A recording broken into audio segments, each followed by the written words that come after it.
শুরুতে আমরা নজর রাখবো নদিয়ার দিকে, কারণ নদিয়ায় আটক করা হয়েছে এক বাংলাদেশি ব্লগারকে জিজ্ঞাসাবাদ গয়েশপুর ফাঁড়ির পুলিশের। বাংলাদেশের বাসিন্দা মুফতি আব্দুল্লাহ আল মাসুদ, তাকে বাংলাদেশি ব্লগার এবং তাকেই আটক করা হয়েছে।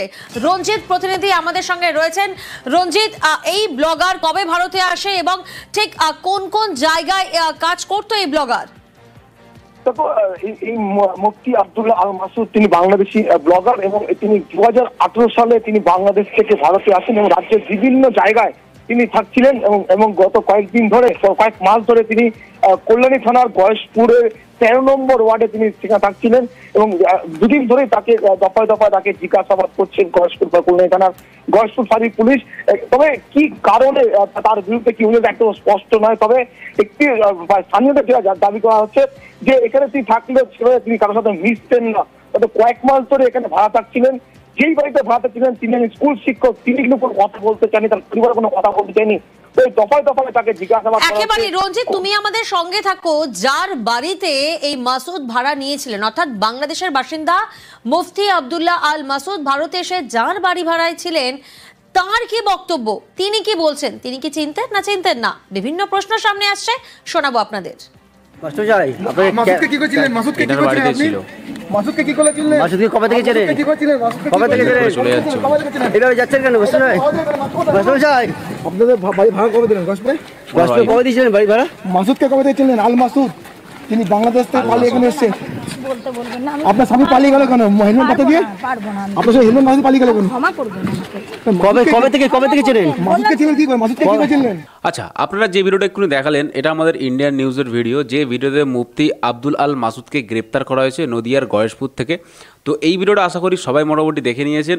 এবারে আমি কিছু ভিডিও দেখাবো, আরও কিছু ভিডিও, যেই ভিডিওগুলো আর কি বাংলাদেশের ইউটিউবার এবং আমাদের ভারতের ইউটিউবার আরামবাগ টিভি সে কি বলছে। অ্যাকচুয়ালি মুফতি আব্দুল আল মাসুদ একজন মুফতি হয়েও হিন্দুদের হয়ে কিন্তু কথা বলে। সে আজ মুসলিমদের বিরুদ্ধে কথা বলার জন্য সে কিন্তু আজ দেশ ছাড়া। এটা যারা ওনার ভিডিও দেখে বা আসাদ নূরের ভিডিও দেখে তারা আশা করি এই বিষয়টা তারা জানে, কোনো রকমের মাওবাদী না বা তা কোনো গ্যাংস্টার না। এই বিষয়টাকে পুরো ক্লিয়ার করতে আমি আপনাদের আরও কিছু ভিডিও দেখাবো, যেই ভিডিওটা দেখলে আপনারা বুঝতে পারবেন যে হ্যাঁ, মুফতি আব্দুল আল মাসুদ কেমন প্রকৃতির মানুষ। চলুন আমরা সেই ভিডিওটা দেখি। আমি একটা পোস্ট দেখলাম, আমি দর্শক সেটা একটু আপনাদেরকে দেখাবো, পড়ে শোনাবো। আসাদ নূর বাংলাদেশি, বাইরে থাকেন, ওনারও তো দেশে থাকা মানে সেই এটা নেই, বাধ্য হয়ে বাইরে থাকেন। তো উনি দেখছি একটা পোস্ট করেছেন, কলকাতা পুলিশ মুফতি আব্দুল্লাহ আল মাসুদকে গ্রেপ্তার করেছে এবং বর্তমানে তিনি নদিয়া জেলার গয়েশপুর পুলিশ ফাঁড়িতে আছেন।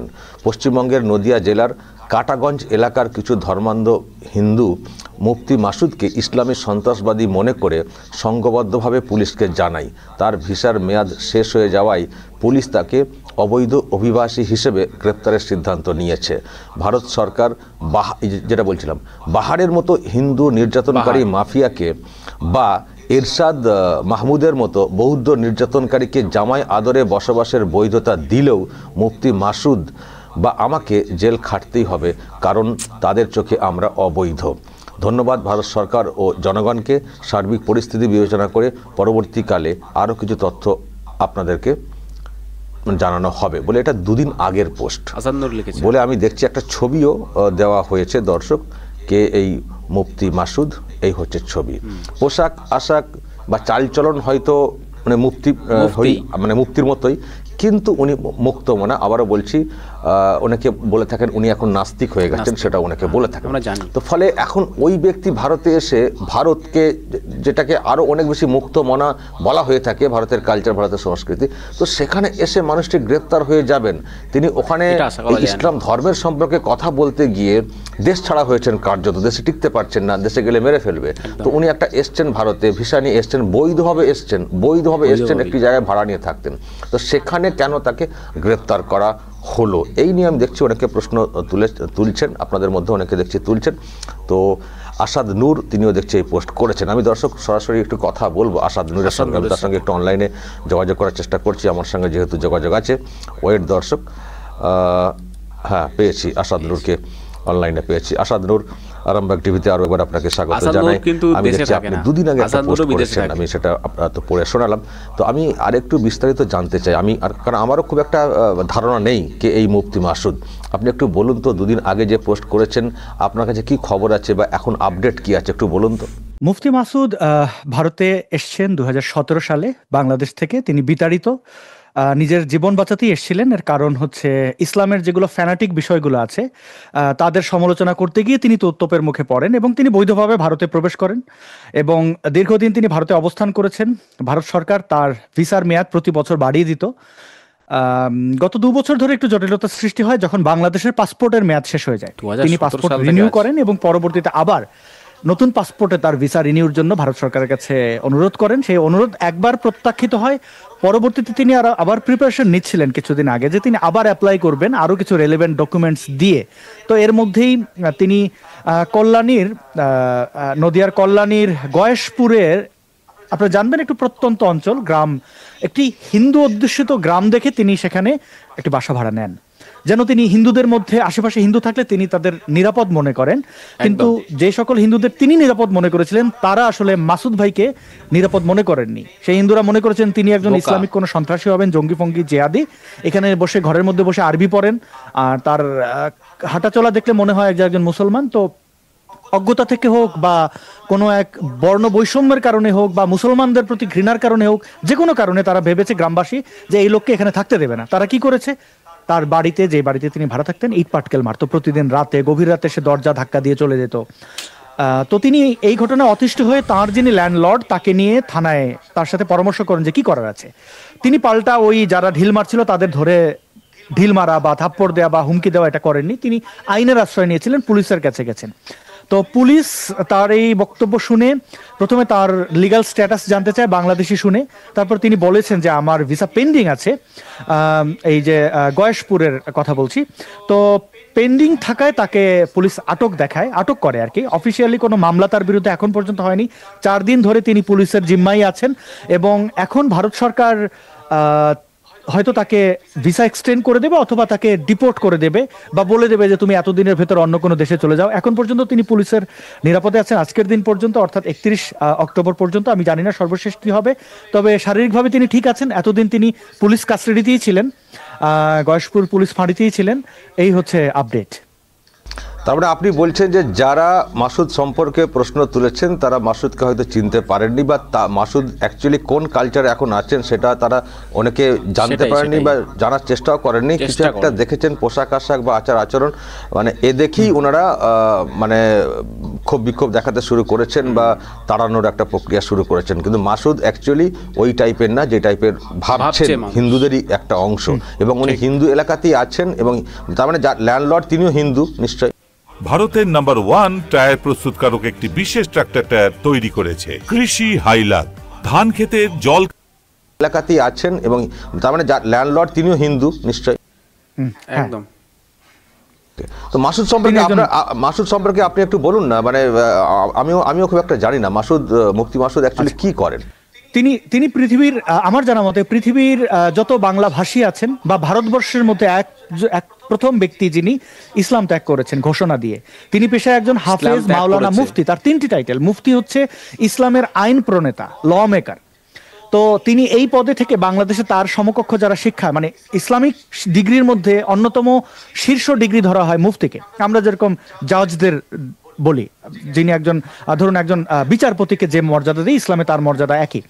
তো তিনি ইসলামিক যে ব্যাকগ্রাউন্ডে ছিলেন সেখান থেকে বিদ্রোহ করেছেন। তার ইসলামিক পুস্তক পড়ার পরে সিদ্ধান্তে উপনীত হয়েছেন যে এই জিনিসগুলো আসলে সত্য নয় বা এর মধ্যে বেশ কিছু উগ্র পন্থা আছে যেগুলো তিনি মেনে নেননি এবং তিনি বিদ্রোহ করেছেন। তার পেশায় বাংলাদেশে থাকলে হয়তো মাসে 1.5-2 লাখ টাকা ইনকাম করতেন মিনিমাম। আর যারা প্রফেশনাল ওয়াজ মাহফিল করেন, যারা জলসা করেন, তারা তো কয়েক লাখ কোটি টাকাও ইনকাম করেন মাসে।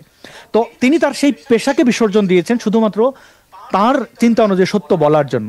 এবং বিতাড়িত হওয়ার পর থেকে তিনি ভারতীয় অবস্থান করেছেন, ভারতের বিভিন্ন সাংস্কৃতিক অঙ্গনে তিনি অংশগ্রহণ করেছেন, তিনি বই লিখেছেন একাধিক এবং মানুষকে মুক্ত করার চেষ্টা করেছেন। এই সংগ্রামটাই তার একদম শুরু থেকে। তিনি 2 সন্তানের জনক, তার পরিবার পরিজন সব ছেড়েই তিনি এখানে দেশান্তরী হয়ে আছেন। তার একমাত্র লক্ষ্য, আমি যেটা বুঝতে পেরেছি এতদিন ধরে, তিনি আমার অগ্রজ, তার সাথে আমার খুব ভালো সম্পর্ক হিসেবে আমি বুঝতে পারি যে তিনি খুবই সরল একজন মানুষ, খুবই তার টার্গেট খুব সহজ, উগ্রপন্থা, ধর্মীয় উগ্রপন্থা থেকে তিনি মানুষকে মুক্ত করতে চান, যেহেতু তিনি এই অন্তত ইসলাম নিয়ে বেশ পড়াশোনা করেছেন। এবং আমি দুঃখের সাথে বলি যে যেই অনুভূতিটা আঘাত, আমরা বলি না যে আমার সেন্টিমেন্টকে হার্ট করা হয়েছে, তো সেই সেন্টিমেন্টকে হার্ট করে আজকে আমরা জানতে পারছি যে সূর্য নয়, পৃথিবী সূর্যের চারিদিকে ঘোরে বা যার যার অবস্থান থেকে ঘোরে। তো এইখানে কিন্তু আমরা সেই ব্রুনোর কথা বলি, অনেক উদাহরণ দিতে পারবো। আমরা সেই উদাহরণের আগে সংক্ষেপে বলি, দেখুন আমাদের সমাজে অনেক মানুষ আছে যারা মানুষের কাপড় দেখে, চেহারা দেখে জাজ করেন। বাংলাদেশে আমি এই ঘটনাগুলো যেহেতু ডিল করে জানি যে একজন মানুষের হাতে লাল সুতো থাকলে তাকে ইসকন বলে দেওয়া হচ্ছে, তাকে হিন্দু হিসেবে অবজ্ঞা করা হচ্ছে, তাকে বাড়ি ভাড়া দেওয়া হচ্ছে না, তাকে বিভিন্নভাবে বৈষম্যের শিকার করা হচ্ছে। একই বৈষম্য যদি আমরা পশ্চিম বাংলা দেখি তাহলে এর চেয়ে দুঃখজনক কি হতে পারে? এখানে আমাদের নেতাজির জন্ম হয়েছে, এখানে কাজী নজরুল ইসলাম জন্মেছেন, এখানে রবীন্দ্রনাথ ঠাকুরের মতো মহান ব্যক্তিরা আলোকিত করেছেন। সেই আলোকিত উপত্যকায় কেন আধার থাকবে? কেন এখন এই 2025-এ এসেও মানুষ তাকে তার কাপড় দিয়ে, তার কথাবার্তা, বাংলাদেশি অ্যাকসেন্টে কথা বলেন বলে তাকে বাংলাদেশি ধরে নিয়ে জিহাদি জঙ্গি ভেবে নেওয়া হবে এবং তাকে আজকে এই ভিকটিম করা হবে? এটা আমি মনে করি খুবই দুঃখজনক বিষয়। যাদের জন্য তিনি লড়ছেন, যেই উপত্যকার মানুষের জন্য তিনি লড়ছেন, সেই উপত্যকার মানুষে তাকে আঘাত দিয়েছে, যেটা অত্যন্ত দুঃখজনক বলে আমার মনে হয়। না, আপনি কি এটা নিশ্চিত হয়েছেন যে মানে হিন্দুদেরই একটা অংশের তরফ থেকে এই বিক্ষোভ দেখানো হচ্ছে, নাকি কারণ উনি যেহেতু নাস্তিক হয়ে গেছেন, উনি যেহেতু মুফতি হয়েও ইসলামের বিরুদ্ধে কথা বলে থাকেন, তো সেই জন্য এখানকার মুসলিমদের কোনো অংশ এটা করছে না তো যে ওনার বিরুদ্ধে একটা ক্ষোভ বিক্ষোভ দেখানো? কারণ না, আমি স্পষ্ট করি, উনি বহুদিন ধরে মমতা ব্যানার্জির সমালোচনা করেন, বামপন্থীদের মধ্যে যারা ভণ্ড তাদের সমালোচনা করেন, এবং তৃণমূলের বেশ কিছু ব্যক্তিরা যেরকম ধর্মীয় কার্ড খেলেন তাদের সমালোচনা তিনি করেন, কিন্তু এবং ইসলামের সমালোচনা তিনি করেন। মুসলমানদের তিনি ভালোবাসেন, আমি মুসলমানদেরকে ভালোবাসি, ফ্যানাটিক মুসলমানদের আমি বিরোধিতা করি। আমি একদম দায়িত্ব নিয়ে বলতে পারি, উনি আটক হওয়ার পর থেকে আজকে পর্যন্ত আমি প্রতিটা মুহূর্তের প্রায় আমি খবর রাখছি। তার আশেপাশে, তিনি যেখানে যেখানে আছেন আশেপাশে আমার আইনজীবী আছেন, তো না, কোনো মুসলমান তার বিরুদ্ধে এই কোনো কাজ করেনি। এবং তিনি যে গ্রামে থাকেন, গ্রামের নামটা আমি নিচ্ছি না, ওই গ্রামের মানুষদেরই আমি আর অবজ্ঞা করতে চাই না, কিন্তু সেখানে কোনো মুসলিমই নেই, তার বাড়ির ঠিকানা কেউ জানতোই না হিন্দু ছাড়া। তার সাথে যেটা করেছে এরা ইটসেলফ হিন্দু বা হিন্দুত্ববাদ বা হিন্দুত্ববাদী কেউ করেনি। আমি বলবো কিছু বোকা শোকা হিন্দু ব্যক্তি যাদের অজ্ঞতা থেকে তারা এই কাজটা করেছে। আমরা বাংলাদেশে যে মব হতে দেখি না, মানে মব, একটা মানুষের মনে হয়েছে যে সে খারাপ, তাকে মারো। এখানে তার গায়ে হাত তোলেনি, কিন্তু ঢিল মেরেছে, কাছাকাছি গেছে আর কি। আমি জানি না বাংলাদেশ থেকে এই শিক্ষাগুলো নিচ্ছেন কিনা তারা। ওকে, না, খুব আপনি উদ্বেগের কথাগুলো বলেছেন, আমিও খুব একটা অবগত নয়, তবে আপনি যে কথাগুলো বললেন আমিও একটু খোঁজ নেওয়ার চেষ্টা করছি যে এরকম তো হওয়ার কথা না। যারা হিন্দু বা এবং আপনি মুফতির যা বিবরণ দিলেন তাতে করে উনি তো আঘাতপ্রাপ্ত হবেন, সেটা তো হওয়ার কথা না। এখানে কোত্থেকে কি হচ্ছে অ্যাকচুয়ালি, এই হিন্দু যে বলা হচ্ছে তারা অ্যাকচুয়ালি কি হিন্দু?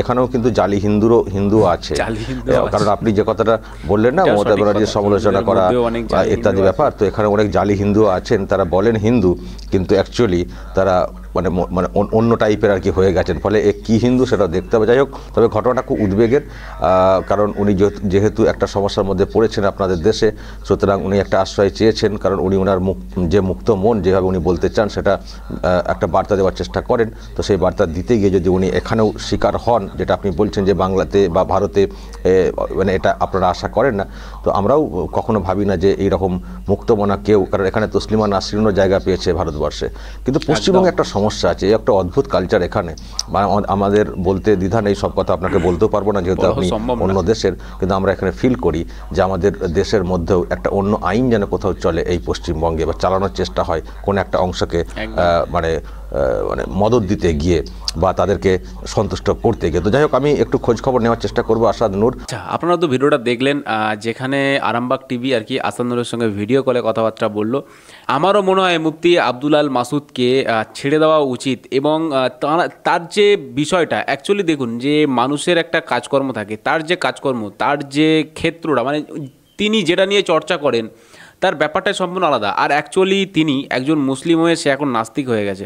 নাস্তিক মানে সে কি মুসলমানদের যত খারাপ খারাপ ঘটনা আজকে কোরআনে যে ঘটনাগুলো মানুষকে বিভ্রান্ত করে, যে ঘটনাগুলো মানুষকে খারাপ করে তোলে, যে ঘটনাগুলো মানুষকে বেশি উত্তেজিত করে তোলে, সেই ঘটনাগুলোকে আজকে সে কিন্তু আলোচনা করে। সেইগুলো নিয়েই কিন্তু আজকে মানুষকে বলে যে না, এই জিনিসগুলো কোরআনে ভুল। যেখানে কোরআনে বলা হয়েছে 84 বার সলাত, এরকম অনেক কিছুই কথা বলা হয়েছে, যেই কথাগুলো আলটিমেটলি মানুষের মানে বিপক্ষে, মানে আমাদের মানুষের জীবনযাপনের বিপক্ষে। অ্যাকচুয়ালি জীবনযাপনের বিপক্ষে মানে কি, যে আমরা জীবনযাপন যেভাবে পালন করি, আমাদের প্রত্যেকটা কাজকর্ম যেভাবে হয়, আমরা ভালো ভালো গ্রন্থ থেকে সেইগুলো আমরা শিখতে পারি। কিন্তু কোরআনের মতো যেসব গ্রন্থ আছে, সেই সমস্ত গ্রন্থতে মানুষের শুধুমাত্র নোংরায় ভরা, আর কিছুই না। আজকে তিনি একা না, আসাদ নূর যার সাথে ভিডিও কল করলো, উনিও কিন্তু নাস্তিক হয়ে গেছেন, উনিও বাংলাদেশে নেই। মুফতি ইমরান বশির উনিও আছেন। তো অনেকেই আছেন যাদের আর কি আমরা দেখি, যাদের ভিডিও আমরা দেখি, যারা কথা বলে, যারা ইসলাম হয়েও ইসলামের বিরুদ্ধে কথা বলে। তো আমি আর কি এটাই রিকোয়েস্ট করব, আমি পশ্চিমবঙ্গে বাস করি, তো আমি এটাই বলবো আমাদের গভর্নমেন্টকে বা আমাদের পুলিশকে, আমি এটাই বলবো যে তাকে অবশ্যই যথারীতি ছেড়ে দেওয়া উচিত। এবং সে তো অবৈধভাবে আমাদের ইন্ডিয়াতে বা ভারতবর্ষে নেই। আজকে আমাদের ভারতবর্ষে অবৈধভাবে প্রচুর পাকিস্তানি বা প্রচুর বাংলাদেশি আল কায়দা যারা মাওবাদী, তারা কিন্তু আমাদের ভারতবর্ষে বাস করে। ইভেন আমাদের পশ্চিমবঙ্গের দিদি এমন মানুষদেরকে জায়গা দেয়, মানে এমন মানুষদেরকে থাকতে দেয় যারা জঙ্গিবাদী, মাওবাদী, আল কায়দা, মানে একদম পুরো জঘন্য লেভেলের লোক। এরকম আমরা দেখেছি কলকাতায় কত দুর্ঘটনা ঘটিয়েছে, কিন্তু আজকে তারা কিন্তু সবসময় লুকিয়ে এসছে এই কাজগুলো করেছে। কিন্তু আজকে মুফতি আব্দুল আল মাসুদ, সে কিন্তু আজ আমাদের হিন্দুদের হয়ে কথা বলতে গিয়ে সে কিন্তু আজ দেশ থেকে বিতাড়িত। আজকে আমরা যদি তার পাশে না থাকি, যদি আমাদের মতো হিন্দুরা যদি তার পাশে না থাকে, তাহলে আজকে আমরা হয়তো একজন ভালো মানুষকে হারাবো, আজকে আমরা হয়তো একজন ভালো বক্তাকে হারাবো, একজন ভালো সামাজিক কর্মকর্তাকে হারাবো। আজকে আসাদ নূর যে কথাটা বলছিল যে উনি যদি বাংলাদেশে থাকতেন তাহলে উনি মাসে 1 থেকে 1.5 লক্ষ টাকা ইনকাম করতে পারতো, যেটা কিন্তু অনেকটাই টাকা, ঠিক আছে, অনেকটা টাকা। 1 থেকে 1.5 লক্ষ টাকা মাসে ইনকাম করা মানে কিন্তু অতটা সোজা না। আজকে তার সেই জায়গাটা ছিল। তার মুফতি উপাধি আছে, মুফতি উপাধি মানে যেটা বলছিল জর্জের উপাধি। এবং যে পিকচারটা আমরা দেখছি, সেই পিকচারে কিন্তু দেখবেন তার পিছনে প্রচুর গ্রন্থ আছে, মানে প্রচুর আর কি আইনি অনেক বই আছে। তো সেগুলো আজ পড়ে সেই নিজেকে আপডেট করেছে, সে প্রচুর বই নিজে পড়েছে এবং সে নিজে বই লেখে। তো আজকে সেই সমস্ত মানুষের পাশে থাকার দরকার। আমি বলবো আমাদের গভর্নমেন্টকে এবং আমি বলবো পুলিশদেরকে বলবো যে অবশ্যই তাকে যথারীতি ছেড়ে দেওয়া দরকার। এবং সে ভারতবর্ষে আছে, তার ভিসাটা এক্সটেন্ড করা দরকার বা তার ভিসাটাকে একটু মেয়াদ বাড়ানো দরকার। কারণ সে যদি আজ বাংলাদেশে যায় বা যদি বাংলাদেশ সরকারের হাতে সে যদি পড়ে যায়, তাহলে আমি এটা নিশ্চিত সে আর বেঁচে অন্য কোনো দেশে ফিরতে পারবে না। ইন্ডিয়া তো দূরের কথা, অন্য কোনো দেশে সে বেঁচে ফিরতে পারবে না। কারণ বাংলাদেশে তাকে মারার জন্য হাজার লাখ লোক বসে আছে। আসাদ নূর, মুফতি আব্দুল আল মাসুদ, এরকম ধরনের ব্যক্তি অনেকেই আছে যাদের মারার জন্যে, ইমরান বশির, এদেরকে মারার জন্যে আজকে বাংলাদেশের হাজার লক্ষ মুসলিম বসে আছে। আমিও একজন হিন্দু হয়ে বলছি, আপনারা অবশ্যই আওয়াজ তুলুন, সবাই বলুন যে না, ওনার ছাড়াটা খুবই প্রয়োজন এবং ওনার যে সম্মান, সেই সম্মানটা দেওয়া প্রয়োজন। কারণ উনি কোনো রকমের আল কায়দা বা কোনো রকমের জঙ্গি সংগঠনের সঙ্গে উনি যুক্ত না, আর সেটা প্রমাণও হয়নি, সেটা প্রমাণও করতে পারবে না। তো আজকে ভিডিওটা আমি এতটাই। আর অবশ্যই আপনারা ভিডিওটা কমেন্ট করবেন যে মুফতি আব্দুল আল মাসুদের মুক্তি চাই কিনা, অবশ্যই আপনারা কমেন্ট করবেন এবং হ্যাশট্যাগ মেনশন করবেন ফ্রি মুফতি আব্দুল আল মাসুদ। আর অবশ্যই ভিডিওটি শেয়ার করবেন। দেখা হবে একটা পরবর্তী ভিডিওতে। ভালো থাকবেন, সুস্থ থাকবেন, নিজেদের খেয়াল রাখবেন। জয় বাংলা, জয় হিন্দ।